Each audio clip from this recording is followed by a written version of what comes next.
조선시대 경상도 합천 땅에는 이름난 수령이 한 명 살고 있었습니다. 그는 마을 사람들에게 존경받는 덕망 높은 관리였습니다. 하지만 그에게는 남모를 큰 고민거리가 하나 있었습니다. 그것은 바로 늦게 얻어 금지옥엽으로 키운 외아들이었습니다. 아들은 마을에서 알아주는 아나무인 망나니로 자라나고 있었습니다. 그는 저작거리를 누비며 상인들의 물건을 함부로 부수기 일쑤였습니다. 기생집을 드나들며 소란을 피우는 것은 이미 일상이었습니다. 합천의 백성들은 수령의 아들인 그를 피해 다니기 바빴습니다. 수령은 아들을 훈계해 보았지만 아무런 소용이 없었습니다.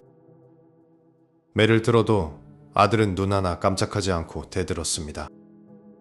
어느 날 수령은 결단을 내리고 해인사의 대사를 찾아갔습니다. 해인사에는 도력이 높기로 소문난 노승이 계셨습니다. 수령은 대사 앞에 무릎을 꿇고 눈물로 호소했습니다. 제 자식을 사람으로 만들어 주신다면 평생의 은혜로 알겠습니다. 대사는 묵묵히 수령의 이야기를 듣고는 가볍게 고개를 끄덕였습니다. 아이를 이곳으로 데려오시오. 하지만 내 방식에 토를 달지 마시오. 수령은 집으로 돌아와 아들을 강제로 가마에 태웠습니다. 아들은 고함을 지르며 가마 안에서 발버둥을 쳤습니다. 감히 누구를 절로 보내려 하느냐며 그는 욕설을 퍼부었습니다. 가마는 깊은 산속 해인사의 일주문에 도착했습니다. 가마 문이 열리자마자 아들은 밖으로 뛰쳐나왔습니다. 그는 주위를 둘러보며 코웃음을 쳤습니다. 이따위 낡은 절에서 나를 어떻게 하겠다는 거냐. 그때 대사가 어둠 속에서 천천히 걸어 나왔습니다. 그의 발걸음에는 무게감이 실려 있었고 기품이 넘쳤습니다. 아들은 대사를 보고도 고개를 꼿꼿이 세웠습니다. 늙은 중이 나를 가르치겠다고? 웃기는 소리 하지 마라. 대사는 아무런 대꾸 없이 아들의 눈을 뚫어지게 쳐다보았습니다. 그 시선에 아들은 자신도 모르게 소름이 돋는 것을 느꼈습니다. 이 방으로 들어오너라. 오늘부터 네가 묵을 곳이다. 아들은 싫다고 소리를 질렀지만 장정들에 의해 방으로 밀려 들어갔습니다. 문이 굳게 잠기고 방 안은 정적만이 감돌았습니다. 그는 문을 두드리며 욕을 해댔지만 밖에서는 아무 대답이 없었습니다. 시간이 흐르자 그는 지쳐서 차가운 방바닥에 주저앉았습니다. 한밤중 갑자기 방 문이 스르르 열리며 대사가 들어왔습니다. 그의 손에는 촛불에 달구어진 빨간 쇠침이 들려 있었습니다. 아들은 그것을 보고 겁에 질려 구석으로 몰렸습니다. 내 몸에 깃든 마귀를 쫓아내야겠구나. 아들은 살려달라고 소리를 질렀지만 대사의 표정은 흔들림이 없었습니다. 대사가 쇠침을 높이 치켜들자 아들은 눈을 감아버렸습니다. 과연 이 지옥 같은 밤이 지나면 망나니 아들은 어떻게 변해 있을까요? 해인사의 깊은 밤은 이제 겨우 시작되었습니다. 해인사의 새벽 공기는 아들의 살갗을 파고드는 칼날처럼 차가웠습니다. 대사는 아무런 말도 없이 아들의 앞에 날카로운 회초리를 내려놓았습니다. 아들은 어젯밤의 공포가 가시지 않는 눈으로 대사를 올려다보았습니다. 오늘부터 네가 외워야 할 경전은 100페이지에 달하는 분량이었다. 글자 하나라도 틀리면 너희 종아리는 피로 물들 것이라고 대사가 경고했습니다. 아들은 떨리는 손으로 붓을 잡고 한지 위에 글자를 적어 내려가기 시작했습니다. 집중력이 흐트러지는 순간 대사의 회초리가 공기를 가르며 날아왔습니다. 종아리에 닿는 타격음과 함께 아들의 비명이 법당 안을 가득 메웠습니다. 자비라고는 찾아볼 수 없는 대사의 눈빛은 오직 아들의 인내만을 시험했습니다. 아들은 속으로 수천 번이나 대사를 죽이고 도망치는 상상을 했습니다. 하지만 산세가 험한 해인사에서 도망칠 곳은 그 어디에도 없었습니다. 끼니는 오직 묽은 죽 한 그릇뿐이었고 노동은 끝이 보이지 않았습니다. 고통이 반복되자 아들의 눈빛에서 점차 오만함이 사라지기 시작했습니다.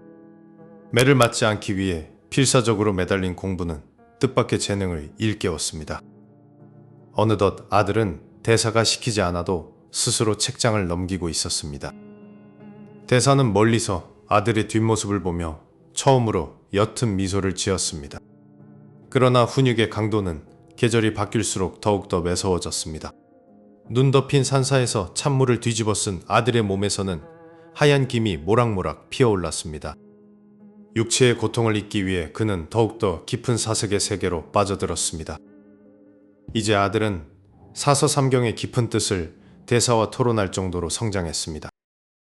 대사가 던지는 날카로운 질문에도 아들은 거침없이 자신의 견해를 펼쳤습니다. 겉으로는 순종하는 듯 보였지만 아들의 마음속 깊은 곳에는 칼날이 자라고 있었습니다. 내가 힘을 얻는 날, 이 모든 치욕을 반드시 갚아주겠다고 그는 다짐했습니다. 복수심은 역설적으로 그를 더욱 완벽한 학자로 만들어가는 동력이 되었습니다. 1년이 지나자 아들은 해인사의 모든 장서를 섭렵하기에 이르렀습니다. 비쩍 말랐던 몸에는 이제 단단한 근육과 기품이 자리 잡았습니다.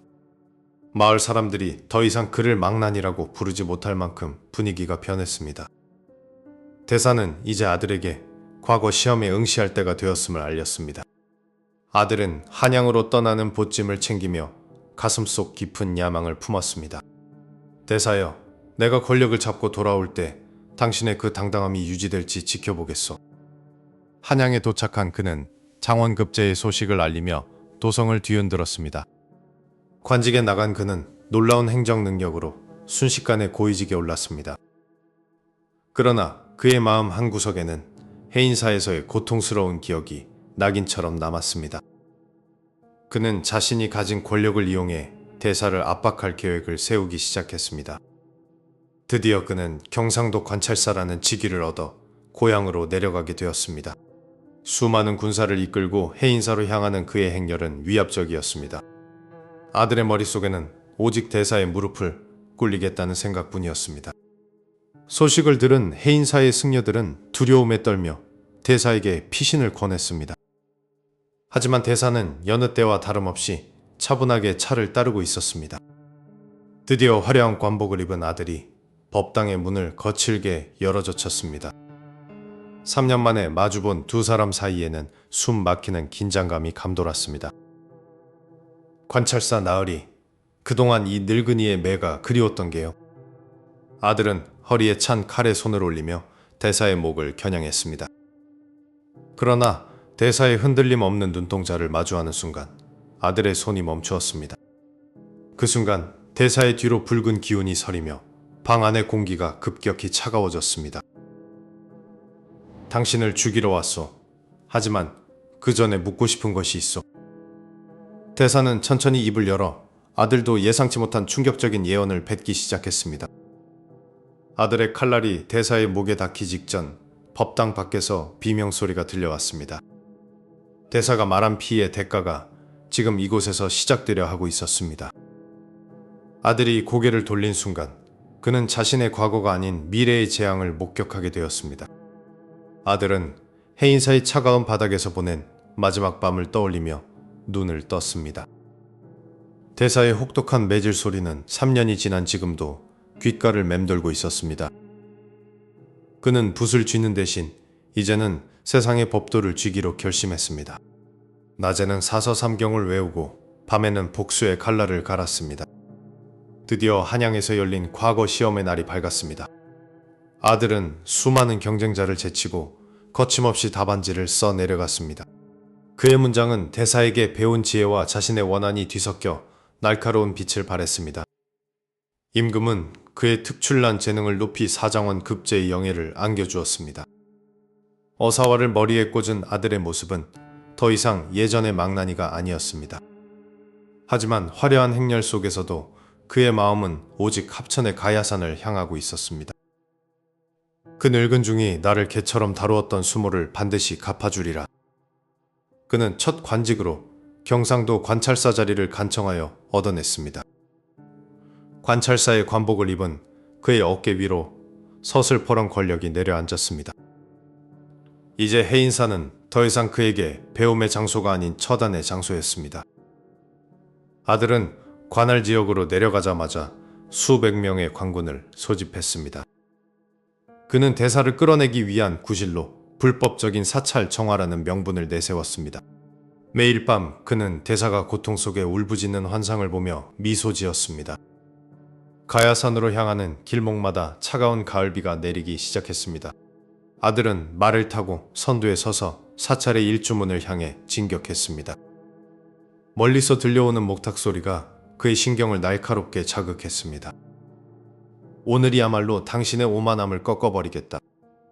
군사들의 발소리가 정적이었던 사찰의 공기를 산산조각 냈습니다. 산속의 승려들은 갑작스러운 관군의 출현에 겁에 질려 흩어졌습니다. 아들은 거만하게 가마에서 내려 대사의 처소 앞에 섰습니다.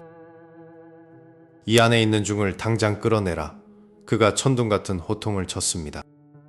그러나 방 안에서는 아무런 대답도 움직임도 느껴지지 않았습니다. 화가 난 아들이 직접 문을 발로 차서 열어젖혔습니다. 방 안에는 대사가 3년 전과 다름없는 모습으로 평온하게 앉아 있었습니다. 대사는 눈을 뜨지 않은 채 그가 올 것을 이미 알고 있었다는 듯 말했습니다. 관찰사 나리, 이제야 원한을 불러오셨습니까? 대사의 목소리는 낮고 단단했습니다. 아들은 대사의 태어남에 더욱 심한 모욕감을 느꼈습니다. 내 놈이 저지른 죄를 관아에 가서 낱낱이 밝혀주마. 그가 소리쳤습니다.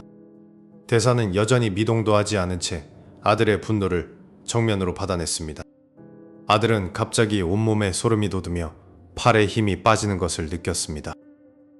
대사의 등 뒤에서 알 수 없는 거대한 그림자가 일렁이는 것 같았습니다.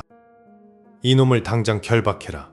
아들은 자신의 두려움을 감추려 더욱 크게 명령했습니다. 하지만 군사들은 대사의 기품에 눌려 누구 하나 선뜻 다가서지 못했습니다. 당신이 배운 학문이 고작 늙은이를 죽이는 칼날로 변했단 말입니까? 대사가 비웃었습니다.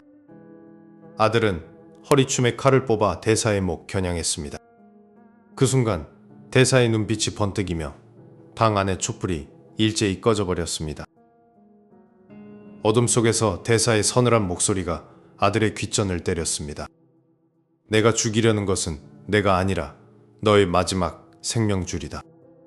아들은 칼을 든 손이 굳어버려 더 이상 움직일 수 없었습니다. 대사가 천천히 자리에서 일어나 아들의 이마를 손가락으로 짚었습니다.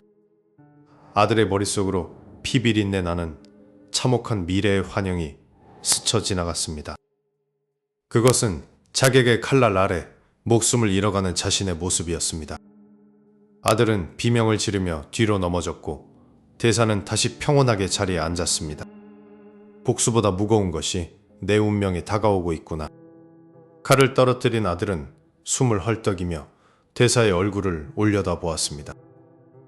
그가 죽이려 했던 대사의 입술에서 이제는 죽음을 피할 유일한 예언이 흘러나오기 시작했습니다. 화려한 가마를 탄 경상도 관찰사의 행렬이 해인사 입구에 도착했습니다. 관찰사의 호위무사들이 사찰의 고요한 공기를 가르며 일제히 늘어섰습니다. 아들은 지난 수년간 가슴에 품어온 차가운 복수심을 일깨웠습니다.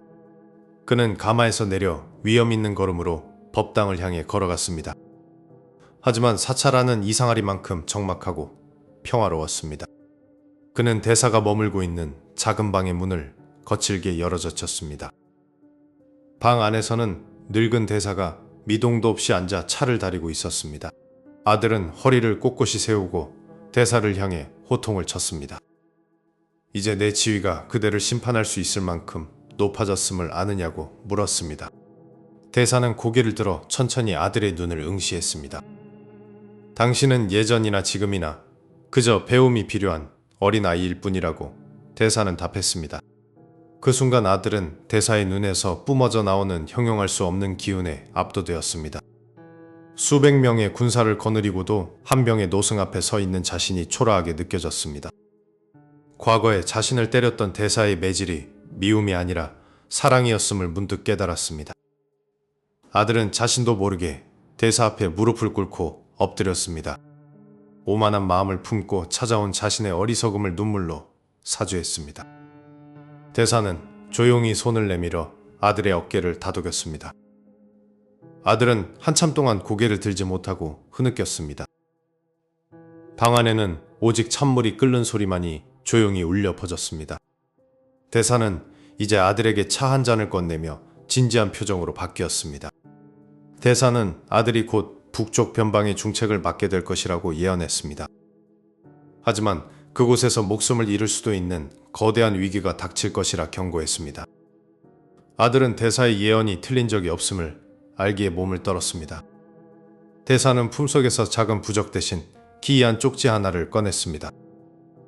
나중에 반드시 한 스님이 찾아올 것이니 그의 청을 절대 거절하지 말라고 당부했습니다.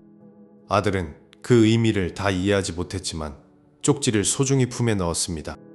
그는 다시 한번 대사에게 큰 절을 올리며 감사의 뜻을 전했습니다. 대사는 빙그레 웃으며 그저 인연의 흐름을 따르라고만 말했습니다. 사찰을 떠나는 아들의 뒷모습에서는 이전의 오만함이 사라져 있었습니다. 그는 산을 내려오며 대사가 한 예언의 무게를 곱씹었습니다. 얼마 지나지 않아 실제로 그는 평안감사로 임명되어 북쪽으로 향하게 되었습니다. 북방의 차가운 기운은 대사가 말한 재앙이 멀지 않았음을 암시했습니다. 아들은 밤잠을 설치며 대사가 준 쪽지를 수시로 꺼내 보았습니다. 성 주변에는 수상한 자들의 움직임이 포착되기 시작했습니다. 정체를 알 수 없는 긴장감이 관청 전체를 휘감았습니다. 그는 대사가 말했던 그 스님이 언제 나타날지 간절히 기다렸습니다. 그러던 어느 날 밤, 정말로 낡은 걸망을 맨 한 이름 없는 스님이 관청문을 두드렸습니다. 스님은 다짜고짜 감사와 오늘 밤 자리를 바꾸어 자고 싶다고 말했습니다. 아들은 당황했지만 대사의 마지막 당부를 떠올리며 고개를 끄덕였습니다. 죽음의 칼날이 지붕 위에서 번뜩이는 줄도 모른 채 두 사람의 자리는 그렇게 바뀌었습니다. 어둠 속에서 자객의 눈이 감사의 침소를 향해 번뜩이기 시작했습니다. 대사가 예언한 피할 수 없는 운명의 시간이 마침내 도래하고 있었습니다. 방문 너머로 들려오는 불길한 금소금에 아들은 숨을 죽였습니다. 방 안에서 들려온 비명소리는 과연 누구의 것이었을까요? 세월은 유수와 같이 흘러 어느덧 아들은 평안도 관찰사의 자리에 올랐습니다. 그는 높은 관직에 올랐음에도 해인사 대사가 남긴 마지막 예언을 한시도 잊은 적이 없었습니다. 어느 깊은 밤, 관청의 문을 두드리는 소리와 함께 낡은 승복을 입은 한 스님이 찾아왔습니다. 그 스님은 해인사 대사가 보낸 심부름꾼이라며 자신의 정체를 밝혔습니다. 스님은 대사가 말씀하신 재앙의 날이 바로 오늘 밤이라고 전하며 은밀한 제안을 건넸습니다. 제안의 내용은 관찰사인 아들과 스님이 서로 옷을 바꿔 입고 잠자리에 드는 것이었습니다. 아들은 반신반의하면서도 대사의 신통력을 믿었기에 서둘러 옷을 갈아입었습니다. 스님은 관찰사의 붉은 관복을 입고 관찰사가 잠들어야 할 화려한 침소에 누웠습니다. 진짜 관찰사인 아들은 스님의 옷을 입고 방구석 어두운 곳에 몸을 숨겼습니다. 정적만이 감돌던 방 안에 차가운 밤 공기와 함께 불길한 살기가 느껴지기 시작했습니다. 갑자기 창호지 문을 뚫고 날카로운 칼날이 번뜩이며 방 안으로 쏟아져 들어왔습니다. 검은 복면을 쓴 자객들이 침상을 향해 무자비하게 칼을 휘둘렀습니다. 침상 위에 누워있던 사람은 미처 저항할 틈도 없이 자객의 칼날에 몸을 내어주었습니다. 구석에서 이를 지켜보던 아들은 공포에 질려 입을 틀어막고 소리 죽여 울었습니다. 자객들은 목표를 달성했다고 생각했는지 어둠 속으로 순식간에 사라졌습니다. 자객들이 물러가자 아들은 허겁지겁 침상으로 달려가 쓰러진 스님을 살폈습니다. 스님은 치명상을 입었음에도 불구하고 고통스러운 내색 없이 평온한 미소를 짓고 있었습니다. 아들은 자신이 죽어야 할 자리에 대신 누워준 스님의 희생에 가슴이 미어지는 듯 했습니다. 스님은 마지막 힘을 다해 대사가 전하라고 했던 마지막 편지를 아들에게 건넸습니다. 스님의 숨이 멎자 관청 안에는 아들의 처절한 통곡 소리만이 가득 울려 퍼졌습니다. 떨리는 손으로 편지를 펼쳐든 아들의 눈에는 대사의 필체가 선명하게 들어왔습니다. 편지에는 과거에 대사가 아들을 혹독하게 다스렸던 진짜 이유가 적혀 있었습니다. 대사는 아들의 목숨을 노리는 자객들이 나타날 운명을 미리 알고 그를 강하게 키우려 했던 것이었습니다. 아들은 대사가 자신에게 가했던 고통이 사실은 가장 깊은 사랑이었음을 그제야 깨달았습니다.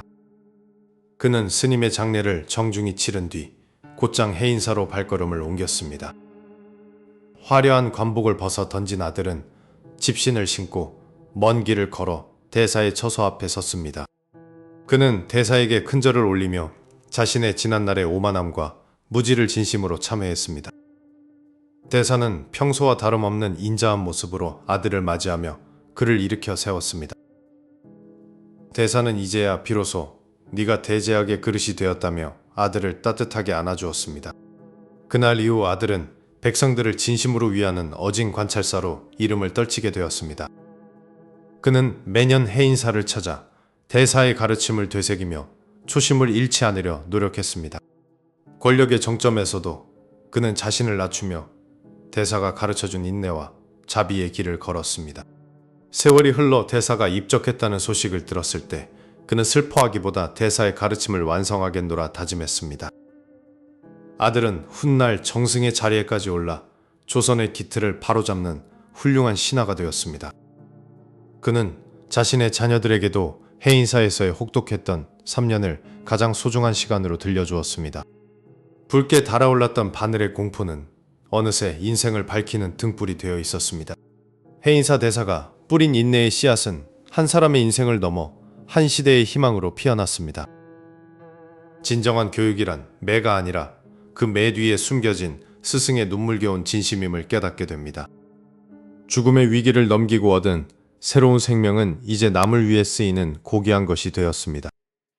혹독한 훈육 끝에 대지하게 된 망나니 아들의 이야기는 그렇게 영원히 전설로 남았습니다.